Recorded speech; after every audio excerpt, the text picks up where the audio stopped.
Sebaliknya dari pagdiriwang sa Ama at ng Anak ng Espiritu Santo. Amen. Ang pagpapahal natin ng Kristo ang pagiging ng Diyos Ama at ang pagkaisa ng Espiritu Santo naway sumunod na At sumunod. mga kapatid, kung tayo dapat ibanag sa banal na pagdiriwang, aminin po natin ang pagsisihan ng ating manawang pagkakasala sa ating Diyos at sa aming kapatid.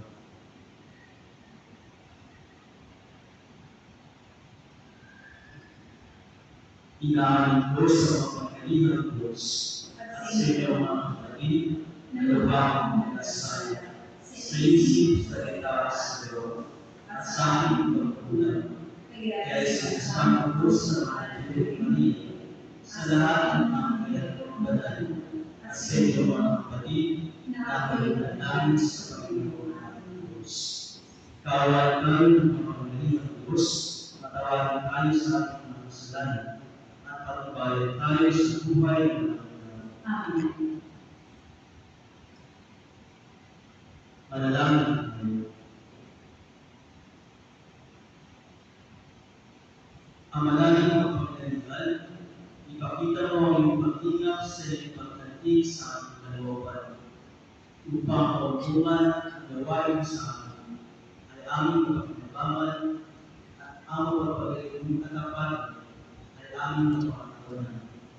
Sa pamamagitan ng Kristo, kasama ng Espiritu Santo, magpasalamat. Amen. Magsiguro po ang lahat na tayo inumin sa pagpapahayag ng salita ng Diyos.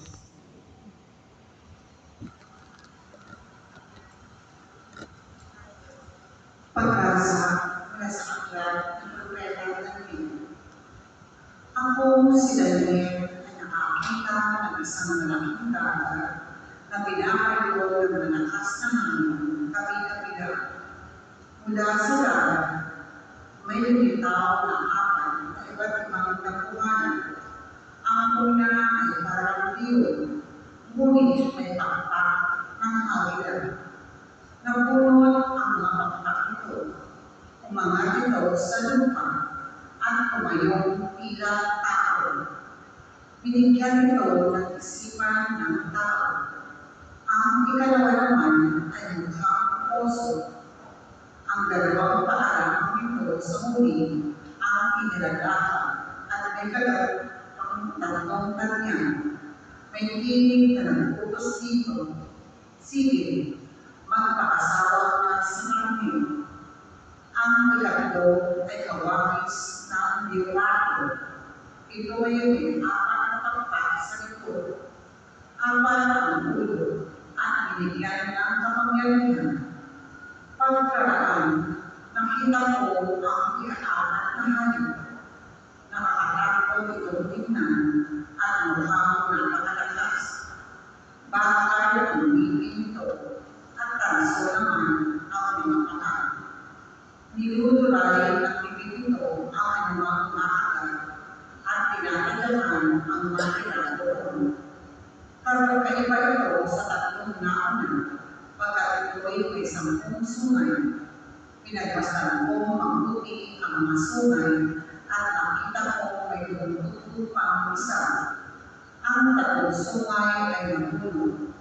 Upang magkaroon ng buwang ang sungay na tumutubo, ito ay tulad ng tao, may mga mata at bibig. Nakapaminilaw ang sinasabi nito. Habang ako'y nakatingin, may nakalagay ng mga taon. Nakaupo sa isa ang ito, ang isang nabubuhay ng pakailanman. Kumikilang sa kaputihan ang kanyang kasuotan at parang bantay kalana ang kanyang buhok. Ang trono niya ay nagdiningning. Mga gulong ito ay ako'y nalagiliya. Waring agos ng tubig ang ako'y namumuga mula sa trono. Ang naglilingkod sa kanya ay isang milyon, bukod pa sa 1 milyon na katapang.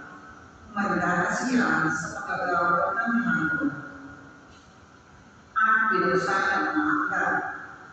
Dahil sa kanilang ang mga bagay na sinasabi ng sungay na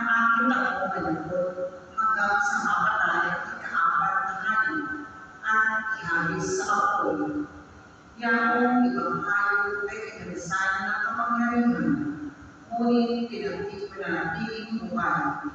Ng kaunting panahon, patuloy ang aking pangingin. Ang nakita ko naman ay isang tiga tao na nakasakay sa ulan. Bumababa ito at lumapit sa nabubuhay magpakailanman. Binigyan siya ng kapamahalahan, ng karangalan at ng kahalagan. Siya ay pagpilimuran ng lahat ng tao, bansa at wika. Ang pamamahala niya ay hindi matatapos at hindi mawawasak ang kanyang kahalagan. Ang salita ng Diyos. Salamat sa Diyos. Dakilain pakulihan ang poon magpakailanman. Dakilain pagpilihan ang poon magpakailanman. Purihin ninyo ang Panginoon, mga bundok at mga gol, ang bitansya ng papuri at dakilain magpakailanman. Dakilain pagpilihan ang poon magpakailanman. Purihin ninyo ang Panginoon, lahat ng tumutuko sa lupa. Awitan siya ng papuri at dakilain magpakailanman. Dakilain pagpilihan ang poon magpakailanman. Purihin ninyo ang Panginoon, mga bukal ng tubig. Awitan siya ng papuri at dakilain magpakailanman. Dakilain pagpilihan ang poon magpakailanman. Purihin ninyo ang Panginoon, mga dagat at mga ilog. Awitan siya ng papuri at dakilain magpakailanman. Dakilain pagpilihan ang poon magpakailanman. Purihin ninyo ang Panginoon, mga balyena at lahat ng nilikhang nasa tubig. Awitan siya ng papuri at dakilain magpakailanman. Dakilain pagpilihan ang poon magpakailanman. Purihin ninyo ang Panginoon, lahat ng ibon sa himpapawid. Awitan siya ng papuri at dakilain magpakailanman. Dakilain pagpilihan ang poon magpakailanman. Purihin ninyo ang Panginoon, mga kawan at mga mahihirap na hayop. Awitan siya ng papuri at dakilain magpakailanman. Dakilain pagpilihan ang poon magpakailanman. Magsitayo po ang lahat bilang pag-ibigay galang sa ating balita.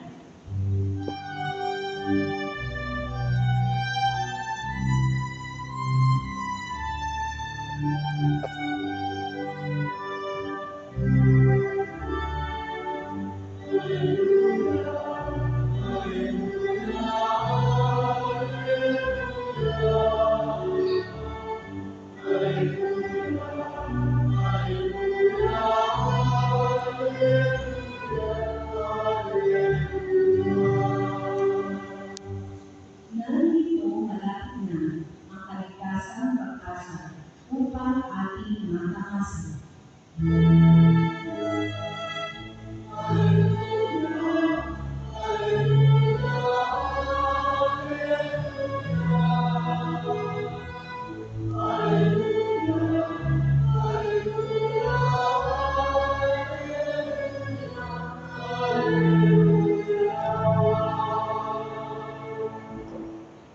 Sumainyo ang Panginoon. Ang mabuting balita ng Panginoon ayon kay Santo Diyos. Papangin sa iyo, Panginoon. Noong panahon iyon, sinabi ni Jesus sa kanyang mga dagat ang isang kanyang dagat. Tingnan ninyo ang puno ng Diyos at ibang kahoy. Kapag nalalaman ninyo, alam ninyo malaki na ang nagaraw. Ganyan naman, kapag nakita ninyo ang nangyayari ng Panginoon, malalaman ninyo malaki ang tanghayin ng Diyos. Tandaan ninyo, magaganda ang lahat nito bago ang tayo ng tamang buhay sa Panginoon. Mawawala ang langit at ang lupa, ngunit ang mga salita mo hindi magkakaroon. Mga kapatid, ang mabuting balita ng ating Panginoon. Pinupuri ka namin, Panginoong Kristo. Bakit ito ang Panginoon? Mga pinapalakad gabi, meron pong relasyon ng mga tamos. Ito ay nag-iwan sa atin ng kalungkutan, ng bigati, at ng sakit. Kahit ako sa mga tao, hindi naman natin kaalaman, kahit sa mga tao natin ng pamilya o kalugo, minsan ay naapektuhan pa rin tayo ng mga relasyon na natatapos. Kahapon po ay natapos na ang buwan ng Nobyembre at nanonood po ito na patapos na rin ang tinatawag nating Tertiary Year. Ibig sabihin, sa ito ay magsisimula tayo ng panibagong taon sa kalendaryo ng simbahan.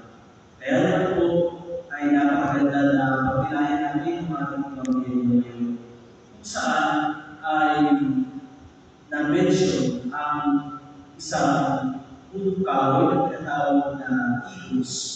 At ito po ay mahalaga para sa mga Israelita, lalo-lalo na sa panahunan ng pangkalangkalangkul. Sapagat ito po ay napaka-simboli para sa kanila, yung tinatawag na victory o yung ng Diyos. Sapagkat po ito ay pumalamang ng 2 beses sa loob ng isang taon, sa panahon ng Passover at sa panahon ng Tolo.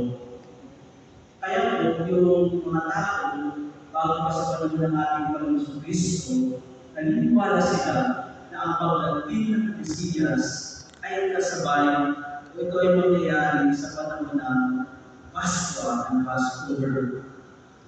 Ang pagdating ng Mesiyas ay kasabay kung saan ang puno ng Igus ay hindi magkakadapot at mamumunga. Kaya po kung ito ay napakahalagang simbolo o tanda para sa kanila. Pero ano pa po ba ang lugar ng Evangelyo na ibibigay sa ating Panginoon sa araw na ito? Meron pong dalawang bagay na tayo ay pwede natin matutunan na sa Evangelyo ito. Ang unang po ay yung sinasabi ng ating Panginoon that the kingdom of God is near. Ang kaya ng Diyos ay hindi malayo. Pero ang tatanungin po natin ay kung hindi malayo ang kaya ng Diyos, gaano malapit? Kapag meron po natin isang Pilipino, mahirap po yun. Kasi kapag meron po natin ang isang kababayan natin, halimbawa, kung gaano malayo ang city mo dito, sasabihin po ng ibang tao ay, malapit lang yan. Pero yung malapit sa kanila ay mga marunong pa na. Kaya kung minsan ay mahirap paniwalaan ng ibang tao na natin natin kung gaano kalapit. Kasi yung malapit sa kanila ay pwedeng malayo sa atin. Pagdating mo sa distansya, pagdating sa proximity, ay very subjective kung hindi natin mahirap qualify. Kaya isasabi ng ating Panginoon na malapit ang karya ng Diyos. Siguro ang tanong natin ay gaano ba ito talaga hanapin? So, dear brothers and sisters, right over there, ang sinasabi ng ating Panginoon, ang kaya ng Diyos ay hindi lang mararanasan dapat ng isang henerasyon. Kahit ang ating kasalukuyang henerasyon, ay dapat maunawaan natin na ang kaya ng Diyos ay tunay na malapit. At paano naging malapit ang paghahari ng Diyos?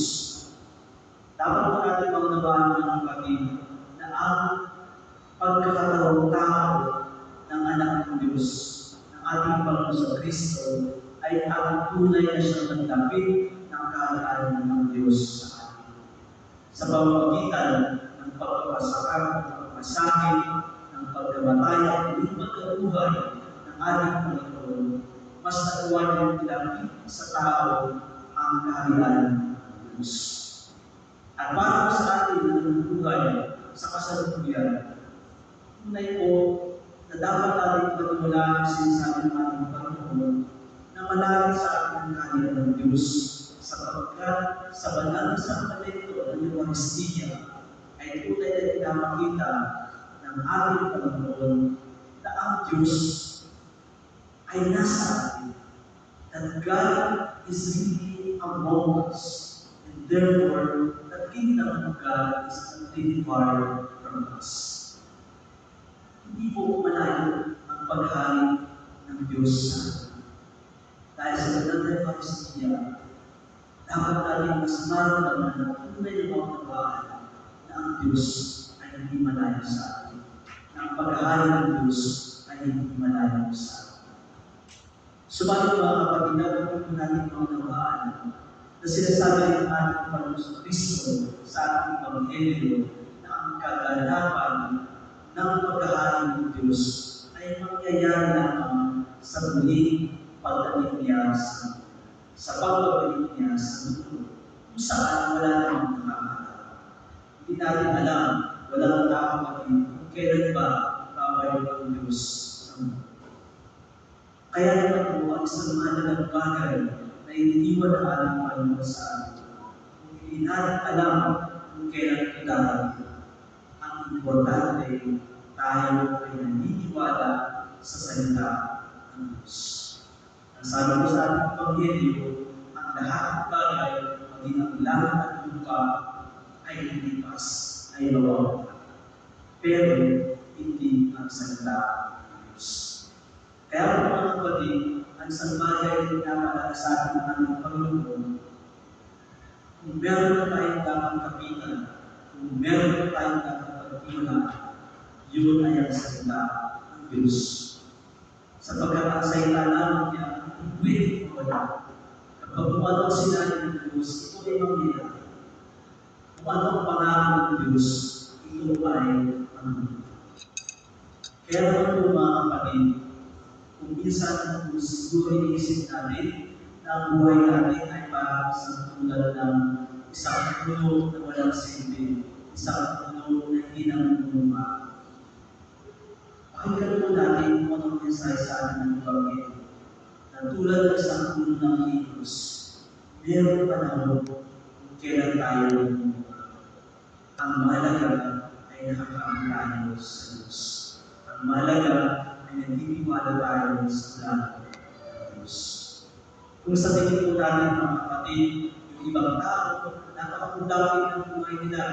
Hindi na natin yung ibang tao, masaya sa buhay nila na parang wala silang pinagdaraanan na pagsubok sa buhay. At kung minsan ay hindi tayo. Pero mga kapatid, ay pinapaalala sa akin ng ating Panginoon, tulad ng isang punong higos, mayroong panahon para sa ating para. Ang pinakamalaga natin tayo ay kumakawin at patuloy na nagtitiwala sa salita ng ating Panginoon. Because everything will vanish, but that is Diyos. Lahat po ay mawawala. Kaya kung meron tayong pagtitiwala, yan ay ang salita ng Diyos. Kaya naman mga kapatid, sa paghahanda natin sa panibagong taon ng kalendaryo ng ating simbahan, lagi kong pinapaalala sa atin ng ating Panginoon Diyos na dapat ang ating intensyon, ang dapat ang ating buhay ay lagi nakakawin sa kanyang salita. Ang harian ng Diyos ay hindi malayo sa bawat isa sa atin. Tayo bilang mga Kristyano ay lalo sa papalapit sa Diyos at lalo naiintindihan at paunawaan ang tunay na paghahari ng Diyos mula sa ating mga puso ay ginagawa natin na ito ay tahanan ng ating Panginoon Diyos na ang ating puso at ating buhay dito nagsisila ang kanyang paghahari.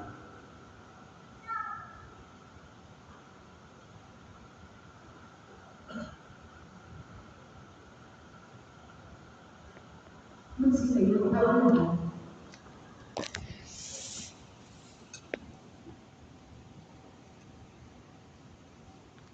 Tinatawag tayo ng Panginoon at magparatay sa kanyang muling pagbabalik. Lumapit tayo sa Ama sa panalangin habang naghihintay sa kanyang pagbabalik. Sa bawat kaibigan at pagtutugon, Panginoon, tingin mo ang ating panalangin.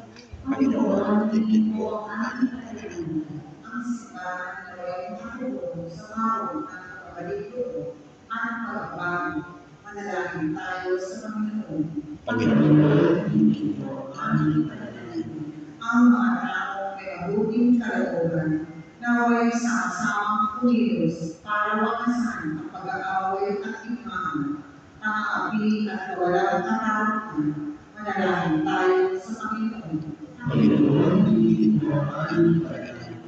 Ang aming kaunlaran sa presensya ni Kristo, naway higit pa nating palawigin sa ating mga luha at mga naghihirap na kapwa.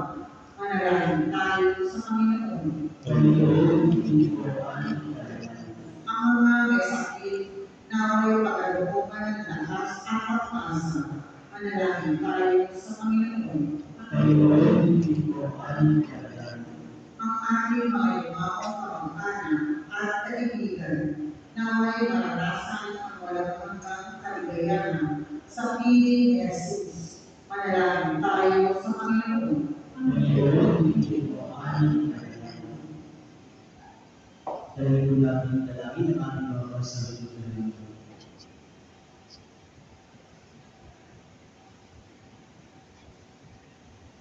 mga Panginoon Diyos, mahigyan mo ang aming mga panalangin. Kumusta daw aming kaligid sa iyong presensya sa aming piling. Ilapit mo kami sa iyo ang Panginoon. Hinihingan ng Diyos sa pamamagitan ng Kristo ang Panginoon. Amen. Magsiupo po ang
Magsitayo po ang lahat.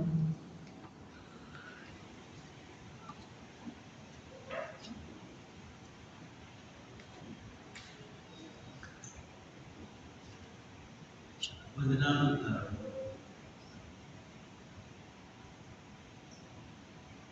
Amanangin mo at mahal, kami pinagkakalawan ng pagsasalo sa iyong kaganapan ay lagi mo ang minimum sa pinagdatingan itong banal na pakinabang upang kami huwag mawalan sa iyo na aming kalutuman sa pamamagitan ng Kristo kasama ng Espiritu Santo magpasawalang hanggan.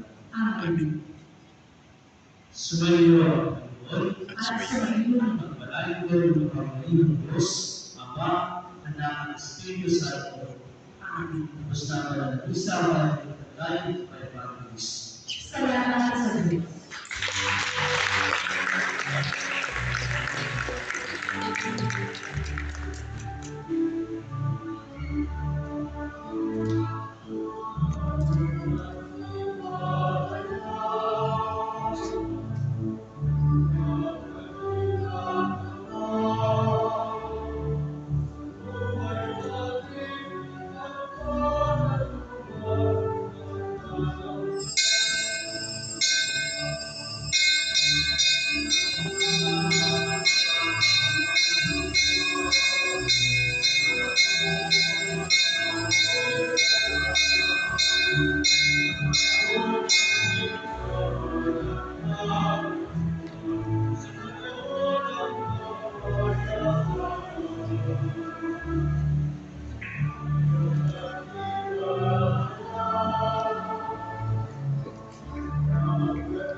Good evening, ladies and gentlemen.